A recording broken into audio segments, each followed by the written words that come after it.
Hello from the Dukascopy TV studio in Geneva. I'm Daniel Schwenger. We are talking about implementing social media for large business corporations together with Kamalesh Lardi. She's a social media and business expert from Zurich. Kamalesh, welcome to the studio. Thank you for having me. It's really lovely to be here today.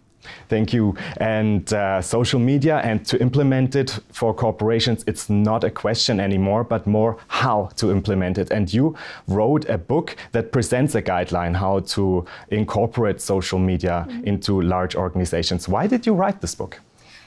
Well, I actually realized that many companies have started using social technologies and they jumped right into it, basically implementing and exploring the various channels. And I also realized that they were not looking at it from a strategic perspective in terms of, do you really have the business objectives and the business purpose for using social technologies? And in the market, there was a lack of frameworks that actually helped large organizations look at how to apply social media and get sustainable business returns. So this was what motivated me to start thinking about an end-to-end framework that companies could use as a guideline, starting from the point of thinking about, is social media really something they want to use, and if so, how? And how can they measure the impact of using it, to the point of successfully implementing social media initiatives. So that was my motivation. For many companies, social media is the same thing as marketing outreach. Do you agree to that, or how should social media be implemented?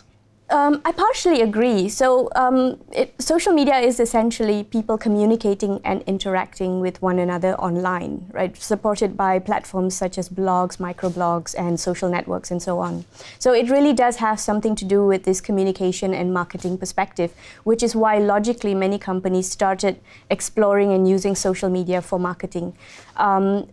Unfortunately, this also led for it to get kind of a bad name, that it's really a marketing tool, whereas I see a huge potential for social technologies to have an impact across the business value chain.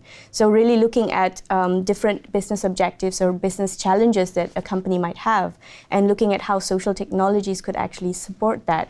So there are huge benefits. For example, companies have started using it for product development, for innovation and ideation, even for improving efficiencies within the company, or efficiencies in terms of their operations and interactions with the external environment. So there's lots of potential for social media, and I think it's going to actually be around over the next few years. Also, employee engagement is one topic we will talk about, but can you quickly sum up what the employee engagement and social media have in common?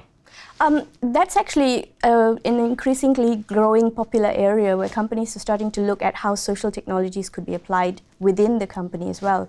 I mean, if you really look at it, platforms like SharePoint, where they used to call it knowledge management systems back in the 90s and so on, they existed for quite a while already.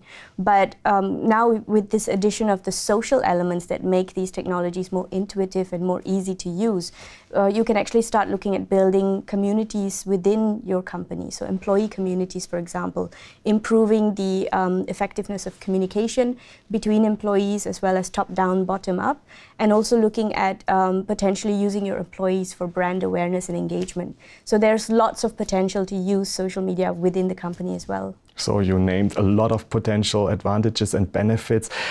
You have a long experience as a consultant now. What opportunities or missed opportunities do you mostly see when it comes to take on social media for companies? What actually are misconceptions you see? One of the biggest misconceptions is that it's just a marketing tool.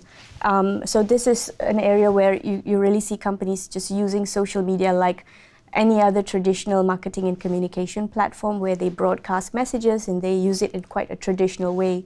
And the missed opportunity there is that social media is actually a way to directly communicate and engage with your customers. So there's a huge potential to understand the emotions and passions of your customers. And effectively, businesses exist simply because of your customers. You want to serve and provide service and products to your customers. So being able to get this direct access to them and understanding what their needs are and working alongside them, social technologies give you the chance to collaborate with your customers to define new business opportunities, new products and services, or even refine what you currently offer to meet their specific needs. So there's a huge potential to work together with customers, and that's being missed at the moment. The other thing that's being missed as well is with brand advocacy. So using social technologies to create pockets of people who are influential in those networks to help amplify your brand message, for example, or even to engage with communities of your employees to help them, to get them to amplify your brand message. Those things are not being done as much as I would like to see. So there are really interesting potentials and possibilities. How to implement this, how this affects the structure and the culture of the organization, we will talk about in the next part of this interview. For now on, thanks so much for sharing your information with us. You're welcome. And thanks for watching. Do make sure to keep clicking back on the Dukascopy TV website for the second part of this interview. See you next time.